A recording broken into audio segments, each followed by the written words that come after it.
அடுத்த லைன் அப்படியே பேக்கில் போகணும் கிளாஸில் போக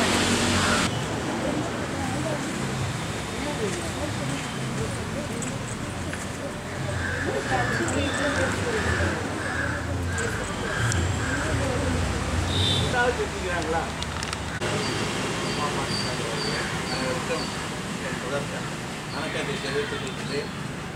இன்றைய நாள் ஆசிரியர் தின விழா.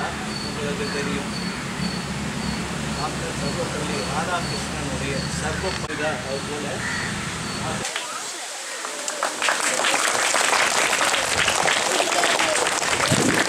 ஏட்டுக்கல்வியோடு உங்களுக்கு மறந்துவிடும்.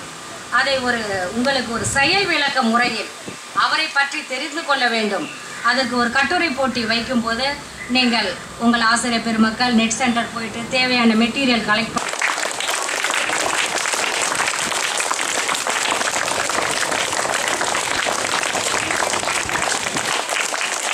அமைதியாக இருந்து அதை நல்லாக நடத்த வேண்டும் என்ற முறையிலே அழகாக இருப்பாங்க.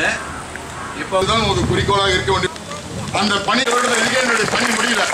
நானே என்னுடைய உடல்நிலை சரியில்லை காரணமாக நானே இடைப்பெற்றாலும் எனக்கு ஒவ்வொரு மாதமும் 1000 ரூபா பென்ஷன் அளவுக்கு ஏற்பாடு செஞ்சு கொடுத்தாங்க. அந்த பென்ஷன் உதவினது அவர்கள் கொடுத்த பணத்தை அப்படியே டெபாசிட் பண்ணால் அதுவும் வட்டி மேலே வட்டி போயிட்டே தான் இருக்குது.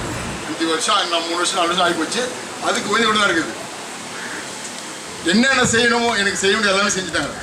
இப்போதும் உடல்நிலை சரியில்லைன்றது அதாவது கேள்விப்பட்ட உடனே பார்த்துட்டு செய்கிறான்னு கேட்டாக்கா ஏனென்றால் அவர்கள் என் மீது இருக்கிற மதிப்பு நான் எனக்கு யாருக்குமே செய்ய முடியாது. இந்த பள்ளியில் பணிபுரியும் போது ஆசிரியர் பெரும்பாலும் நல்லா கேட்டுங்க. என் கூட பிறந்த என்னுடைய அப்பா என்னை பெற்றெடுத்த என் தாய் தந்தை தான் எனக்கு எப்போதுமே ஒவ்வொரு வருடமும் ஒரு தீபாவளிக்கு எல்லாம் ட்ரெஸ் எடுத்து கொடுப்பாங்க.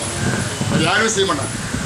ஆனால் இந்த பள்ளியை நான் சேர்ந்த உடனே ஆசிரியர்கள் முதல் ஆசிரியர் பெருமை ஆனப்பட்ட இவர்களிடம் நான் ஒவ்வொரு வருடம் தீபாவளிக்கு பொங்கல் ட்ரெஸ்ஸு கூட்டு கொடுப்பாங்க.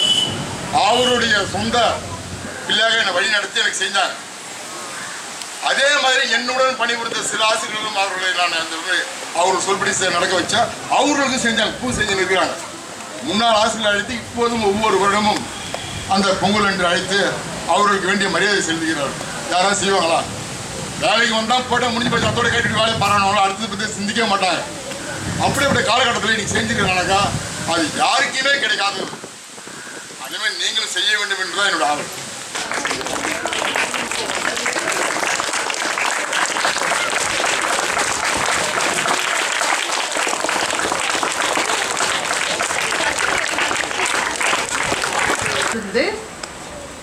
தற்பொழுது நடக்கும் விழாவிலேயே பார்த்து கொண்டிருக்கிறேன். உறுதுணையாக மட்டும் இல்லை, அவர் ஒரு கார்பன் டை ஆக்சைடை வெளிக்கொண்டு நம்ம வேண்டிய இரத்த ஓட்டத்தை நாம் பெறுகிறோம் இல்லையா? செய்கிறோமா?